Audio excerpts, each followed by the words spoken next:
ஒரு முறை இயேசுவின் வருகையை குறித்து பேசிகிட்டு இருக்கும்போது எங்கள் பைபிள் காலேஜில் இருந்த ஒரு பாஸ்டருக்கு கோபம் வந்துருச்சு. என்ன சிஸ்டர் சப்ஜெக்டை விட்டு வெளியில் போகிறீங்க? சுற்றி இருக்கவங்களாம் அடக்கி உட்கார வச்சுட்டாங்க.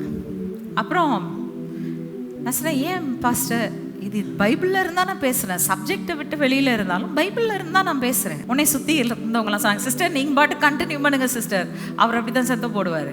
ஏன் சத்தம் போடுறாரு அப்படின்னு கேட்டேன். ஒன்றும் இல்லை, போன வாரம் தான் சபையை கட்டி முடிச்சாரு, இயேசு இன்னைக்கே வந்துருவாருன்னு நீங்கள் சொல்கிறீங்க. ஒரு வாரம் தான் கட்டி அந்த சபையை அனுபவிச்சிருக்கேன், இன்னும் கொஞ்ச நாள் அனுபவிச்சா நல்லா இருக்கும்னு யோசிக்கிறாரு. வேற ஒன்றும் இல்லை. கண்ணெல்லாம் எங்கே இருக்குது?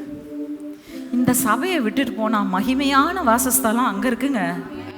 இதை விட மகிமையானது அங்க இருக்கு. இது கல்லுனால கட்டப்பட்டது, அது பொன் வெள்ளி விலையேற பெற்ற கற்களினால என் ஆண்டவர் எனக்காக ஆயத்தம் பண்ணின மகிமையான வாசஸ்தலம்.